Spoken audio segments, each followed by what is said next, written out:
Bienvenue à tous dans cette nouvelle édition de Mali Mining News, l'émission incontournable pour tout savoir sur l'actualité minière et énergétique du Mali, offerte par TEMAC. Au sommaire de ce mois de septembre, où en est la transparence dans la gestion de nos mines? Le point avec l'ITIE sur la transparence et la bonne gouvernance de nos ressources. Malikoura 2063. Le secteur privé au cœur du développement endogène. Comment l'État et les opérateurs économiques peuvent-ils s'aligner pour concrétiser la vision stratégique du Mali? Paix sociale dans les mines, simple idéal ou réalité possible? Le point sur les avancées concrètes pour garantir des conditions de travail décentes et éviter les conflits. Femmes dans les mines, du plaidoyer à l'action. Comment concrétiser la place essentielle des femmes dans l'industrie minière?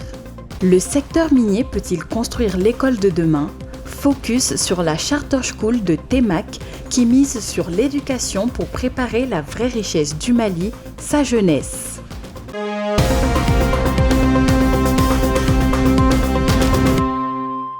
Le comité de pilotage de l'ITIE Mali a tenu sa deuxième session ordinaire de 2025. Un rapport majeur était à l'ordre du jour, intégrant la nouvelle norme 2023 avec ses priorités: lutte contre la corruption, transition énergétique, questions sociales, environnementales et de genre, mais aussi prise en compte du secteur artisanal. Ce rapport est particulièrement attendu en raison de l'évolution de la norme 2023, une norme ITIE qui a entraîné des innovations importantes. On a évoqué la lutte contre la corruption, la transition énergétique, les questions de genre, les questions sociales, les questions environnementales et naturellement la question du recouvrement des recettes. Ces nouvelles exigences un peu contraignantes nous exigent aujourd'hui de travailler à un cadrage assez rigoureux des missions donc, de notre administrateur indépendant. C'est tout le sens de cette présente session qui, en le second point de son ordre du jour, permettra aux membres de notre comité d'échanger sur la prise en compte du secteur minier artisanal dans le périmètre des rapports ITIE. Mesdames et messieurs, la tenue de la deuxième session du comité de pilotage est donc cruciale dans un contexte de mise en œuvre du plan d'action gouvernemental qui inscrit la publication et la dissémination du rapport ITIE comme étant une activité prioritaire. Il en va de même des recommandations du dernier comité de supervision qui a spécifiquement insisté, sous la conduite de M. le Premier ministre, chef du gouvernement, sur la collecte et la publication des données exhaustives sur le secteur artisanal, l'opérationnalisation du registre public des bénéficiaires effectifs des entreprises et l'intégration des données environnementales dans les rapports ITIE. Les échanges ont permis de dresser un bilan des mesures correctives issues de la première évaluation. Mesdames et messieurs, l'espace de ce jour nous paraît donc opportun pour faire un bilan d'étape des mesures correctives issues de la dernière évaluation ciblée du Mali. En effet, sur les 5 principales mesures, notre action combinée a permis de travailler à l'amélioration de la divulgation des licences et contrats miniers qui sont dorénavant du ressort du Conseil des ministres. Je voudrais rappeler qu'avec le nouveau code minier, les titres miniers sont délivrés par décret du président de la transition et donc appris en Conseil des ministres. Également, en ce jour, le plan de travail pluriannuel portant sur les priorités stratégiques a été adopté par notre comité de pilotage et plusieurs initiatives ont été prises pour d'abord assainir le cadastre minier et mettre à la disposition de la Direction nationale de la géologie et des mines un outil nouveau, performant, de gestion des titres miniers. Des avancées notables sont enregistrées, notamment sur la délivrance des titres miniers par décret présidentiel et l'assainissement du cadastre minier avec de nouveaux outils de gestion. Chers membres du comité de pilotage, il me plaît de vous transmettre les félicitations et les encouragements du comité de supervision qui s'est tenu donc le 29 mai 2025 dernier. Cette première session de l'année 2025 a été le lieu pour les membres du gouvernement de constater la matrice des données du secteur et de formuler des recommandations fortes à l'endroit de notre comité de pilotage et du secrétariat permanent de l'ITIE. Cette rencontre s'inscrit dans la dynamique impulsée par le comité de supervision du 29 mai 2025. Les autorités ont recommandé plus de transparence, notamment sur le secteur artisanal, la publication des données et l'intégration des aspects environnementaux dans les rapports ITIE.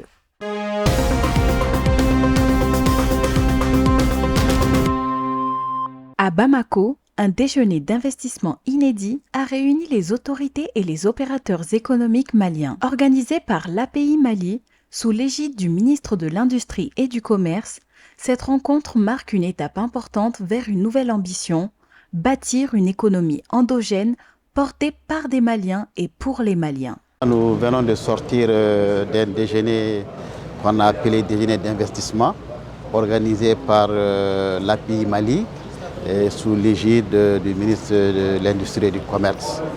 Bon, c'est quand même une première en République du Mali que les autorités convient des hommes d'affaires maliens pour les expliquer la vision, à savoir la vision d'aller vers une économie endogène, ça veut dire une économie faite par des Maliens et pour des Maliens.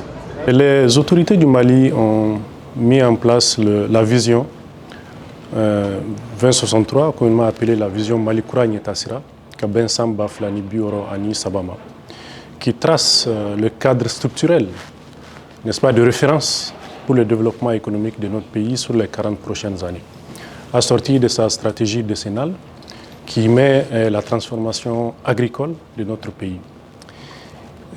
Pour faire cette transformation, nous n'avons pas d'autre option que de passer par les investissements. Tant que l'industrialisation de Djamana s'est développée, c'est-à-dire le développement de l'industrie, ça n'a fait que Djamana s'est développé. Au cœur des échanges, la vision 2063, connue sous le nom de Mali Kouragné Tassira, elle place la transformation agricole et industrielle au centre du développement économique du pays, avec pour moteur essentiel l'investissement privé. Nous sommes un pays qui produit, mais malheureusement nous sommes un pays qui ne transforme pas. Il faut créer de la transformation, il faut créer de la valeur en transformant nos produits locaux avant de les exporter et en les transformant, on crée de l'emploi et en créant de l'emploi, on relance l'économie, on relance la consommation, on relance tous les agrégats économiques. L'objectif recherché, c'est d'aboutir à la mise en place de consortiums de 2, 3 ou même de 6 opérateurs économiques autour d'un, 2 ou des 3 projets structurants, la production de sucre, le coton hydrophile et même la mise en place de 2 filatures au Mali, à Bamako et à Koutchala. L'objectif, c'est de faire de telle sorte que les Maliens, à travers ces opérateurs économiques, puissent habiller les Maliens, nourrir les Maliens et soigner les Maliens. Et c'est ça le développement endogène et c'est la meilleure des souverainetés. Appuyer ni hakilata atseka sira soro chukushila ni gouvernement manani akademe pour que abseka noya opérateur ou bolo chukumuna quoi. Donc ni gouvernement yu accompagner fin bébé se gagner. Pour un premier numéro, c'était un coup d'essai. Nous avons eu un coup de maître. Les 6 opérateurs économiques ont adhéré aux 3 projets structurants qui ont été proposés. Il a été recommandé la mise en place d'un comité technique composé du ministère de l'Industrie et du Commerce à travers l'Agence pour la promotion des investissements au Mali, un représentant du ministère de l'Économie et des Finances, un représentant de chaque société qui était là aujourd'hui, donc un représentant de chaque société, 6 représentants donc pour les 6 sociétés. Ce comité technique va continuer les travaux pour aller en profondeur, échanger sur les difficultés, sur les modalités, peaufiner le schéma de financement. Ce premier déjeuner d'investissement ouvre la voie à la création de projets structurants. Une dynamique qui pourrait bientôt transformer la production malienne en véritable levier de souveraineté économique.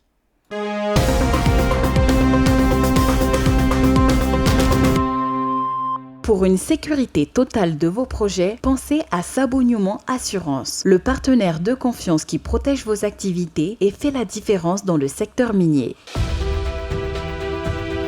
Dans l'environnement exigeant du secteur minier, chaque risque compte.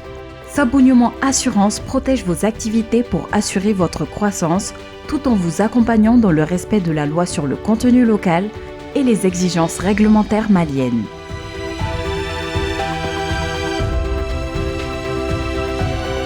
Sabonnement Assurance est votre partenaire idéal pour sécuriser vos activités tout en valorisant le contenu local. Grâce à notre équipe de talents locaux, nous garantissons une protection sur mesure adaptée aux réalités du terrain.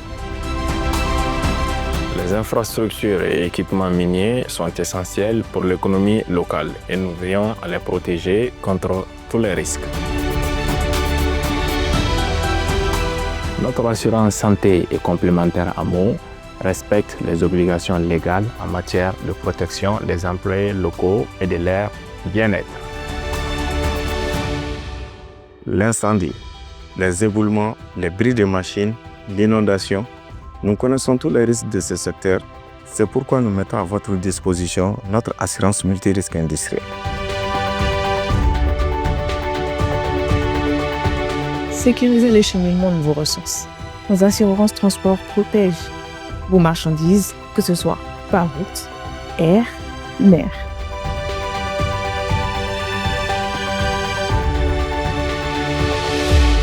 Vos employés voyagent pour des missions avec notre assurance intégrale. Ils partent en toute tranquillité et partout dans le monde. Sabonnement Assurance, votre allié dans le secteur minier. Nous protégeons vos activités et vous accompagnons dans le respect du cadre réglementaire malien. Sécurité, conformité, performance, avancez en toute sérénité.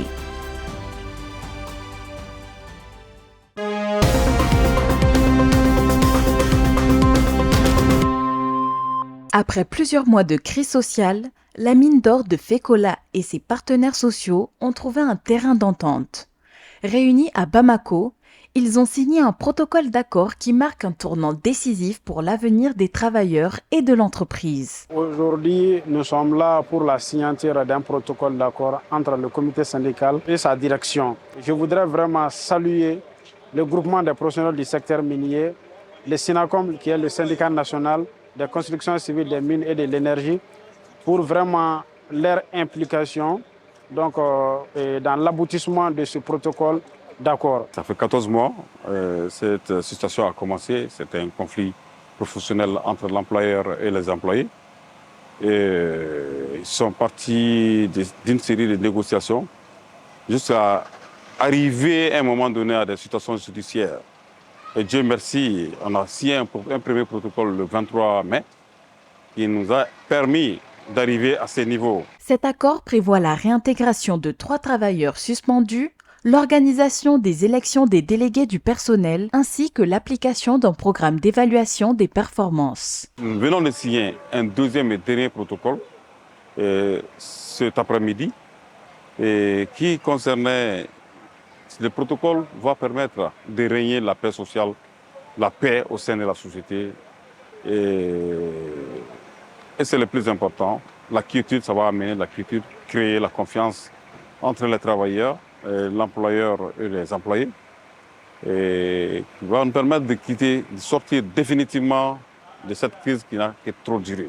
Grâce à l'implication du groupement des professionnels du secteur minier et de SYNACOM, qui est le syndicat national, on a pu avoir un protocole d'accord aujourd'hui. Le protocole d'accord vraiment était centré sur plusieurs points importants qui concernent les travailleurs. Donc, Dieu merci, aujourd'hui, on a pu avoir un protocole d'accord qui répond à tous ces points-là, qui donne des avantages aux travailleurs. Les parties se sont engagées à finaliser un accord d'établissement en janvier 2026 et à renforcer la communication interne. Un protocole qui ouvre la voie à la paix sociale et à la stabilité au sein de la mine de Fekola.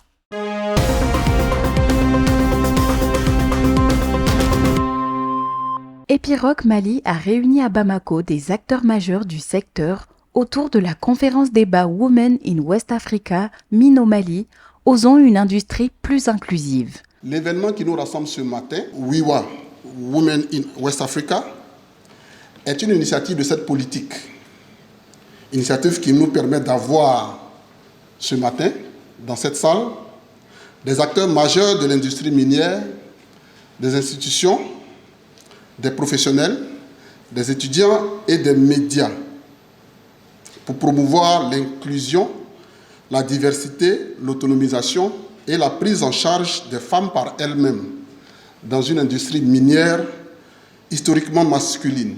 Une rencontre pour mettre en lumière les défis, mais surtout les opportunités d'une meilleure représentativité des femmes dans les métiers des mines. Les filles ne reçoivent pas assez d'informations qu'il y a beaucoup d'autres métiers qu'on peut trouver dans le secteur minier Et puis, ils ne sont pas encouragés par l'environnement familial et l'environnement scolaire. Et puis, je dirais à la fin que la barrière sociale et culturelle. Notre société nous impose que les femmes doivent être la maîtresse de la maison, s'occuper de la famille, des enfants. Ahmed Baba offre des formations en licence et en master, aussi bien qu'en doctorat dans le domaine du mining. C'est-à-dire d'avoir toute la chaîne, c'est-à-dire la prospection d'abord, ensuite l'exploitation, le traitement et la valorisation. Epiroc, comme l'a décrit Eric Dali, est une entreprise qui fournit des équipements innovants pour l'extraction minière. Et nous avons plusieurs domaines d'expertise. Et les mêmes métiers qui sont ouverts aux hommes sont aussi ouverts aux femmes au sein de l'entreprise. Et le plus bel exemple aujourd'hui est notre CEO qui est une Suédoise. Donc je pense que c'est elle qui dirige aujourd'hui notre groupe et je pense que c'est un bel exemple. L'intégration des filles, des jeunes filles dans le secteur minier en métier technique, c'est très simple. Il faut les orienter d'abord. Il faut créer un espace, un écosystème d'inclusion, d'orientation, de formation ciblée de ces filles et puis d'accompagnement et de coaching. D'abord et aussi de poser des politiques et des stratégies de parité. En faisant quoi? C'est-à-dire les acteurs du secteur doivent poser des actions qui brisent les stéréotypes dans le milieu des mines. Aujourd'hui, dans nos viviers, nous avons observé une pénurie de profils féminins. Dans nos processus de recrutement également, nous avons constaté un manque de candidatures féminines et même dans la création de nos viviers spécifiques, nous avons constaté le manque de candidatures spontanées. Et après ce constat, nous nous sommes dit que c'est surtout lié à un choix d'orientation initiale dès le lycée et même l'université. Dans ces filières techniques, nous avons constaté très peu de jeunes filles. Et ça a forcément un impact sur le processus de recrutement futur. Après ces constats sur les freins sociaux, culturels et académiques, la conférence s'est tournée vers des solutions concrètes. Orientation des jeunes filles, création d'écosystèmes inclusifs, mentoring, mais aussi politique de recrutement volontariste pour renforcer la place des femmes dans le secteur minier. Mes sœurs, mes filles, essayons. C'est important. Sinon, bien placé les mines. La mine est ouverte pour tout le monde. Bien placé. Mais après avoir fait 10 ans, 15 ans, tu dois être capable de dire oui. Je suis fier de moi. Moi, j'ai ce que je voulais. Ça va être très difficile d'être inclusive. Les femmes, généralement, quand elles travaillent, elles ne sont pas dans les histoires de corruption, il faut le reconnaître. 80 ou 90% des femmes travaillent sans corruption. Elles se donnent à fond pour pouvoir réussir dans un secteur dominé par les hommes. Et le rôle traditionnel de la femme dans nos sociétés fait que nous avons plusieurs difficultés à relever les défis. 36% des filles qui ont été présélectionnées pour faire le stage qui sont dans le domaine technique.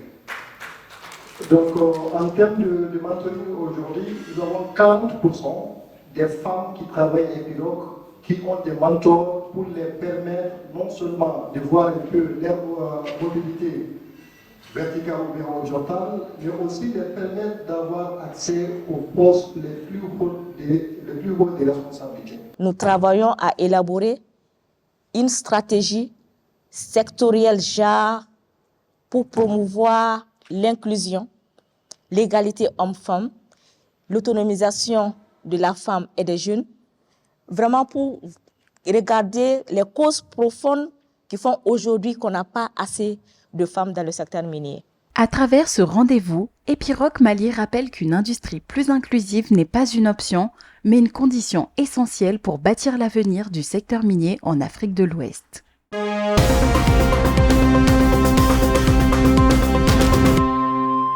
Ce programme vous est présenté par TEMAC, votre agence spécialisée dans le secteur minier et énergétique. Découvrez notre univers.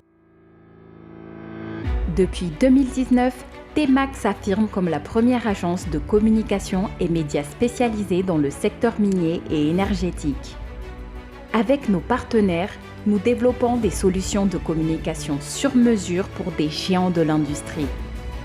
Fort de notre expertise, nous avons créé le dispositif médiatique Mining News, diffusé sur plusieurs chaînes télévisées et accessible en ligne via t-mac.org. Nous opérons au Mali, en Côte d'Ivoire, au Burkina Faso et au Nigeria, couvrant ainsi l'actualité minière et énergétique de la sous-région. Professionnalisme, fiabilité et excellence sont nos maîtres mots pour rendre vos activités visibles et accessibles. De la production audiovisuelle à la communication digitale, en passant par les relations publiques et l'intermédiation, l'événementiel et l'impression, les médias et la communication d'influence, nous nous engageons à vous fournir des solutions adaptées à vos besoins. Contactez-nous pour construire ensemble un avenir brillant. TEMAC, créer un héritage durable pour les générations futures.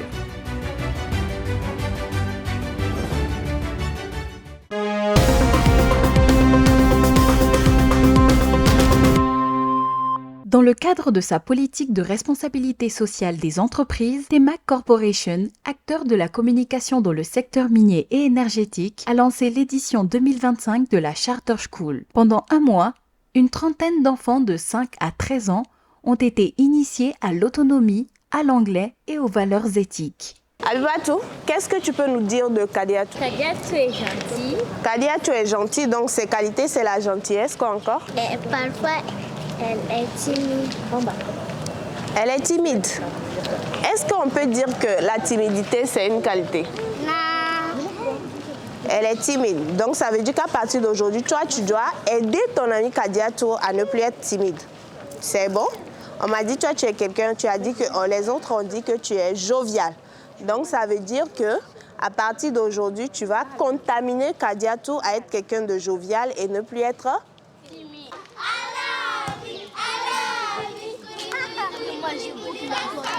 Avant, je laissais tout traîner derrière moi. Que ce soit objet usé ou ce qui va être réutilisé, je laissais tout traîner derrière moi. Depuis le début du programme maintenant, je ne laisse plus traîner derrière moi. Et je m'assure aussi que personne ne laisse traîner derrière vous. J'étais timide, je ne parlais pas du tout fort, je ne jouais pas trop. Je ne connaissais presque pas tout le monde. J'ai appris à prendre des initiatives, comme nettoyer la table sans qu'on me le demande. À travers jeux, ateliers et projets, les enfants apprennent à prendre des initiatives, à s'exprimer avec confiance et à intégrer des valeurs citoyennes. Regardez, ils sont tous là, sous le soleil pour vous regarder, vos performances.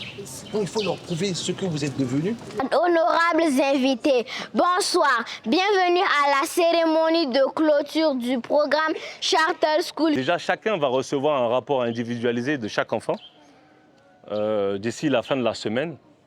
Donc nous avons évalué sur la base du travail en équipe, sur l'autonomie, sur la responsabilité, sur la prise d'initiative, sur la capacité à l'écoute. Je suis vraiment satisfait du programme et je ne ferai qu'encourager notre ami Traoré pour cette initiative. La façon dont je vois le programme et l'ambition qu'il a pour le programme, je pense qu'il faut l'encourager. C'est très bien. Nous, merci beaucoup et beaucoup de courage. Merci. La Charter School illustre comment le secteur minier peut contribuer à l'éducation et au développement humain. En investissant dans les enfants d'aujourd'hui, TEMAC prépare les générations futures, véritable richesse d'un Mali durable.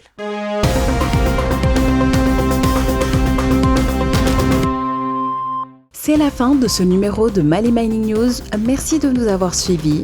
Rendez-vous le mois prochain. À très bientôt.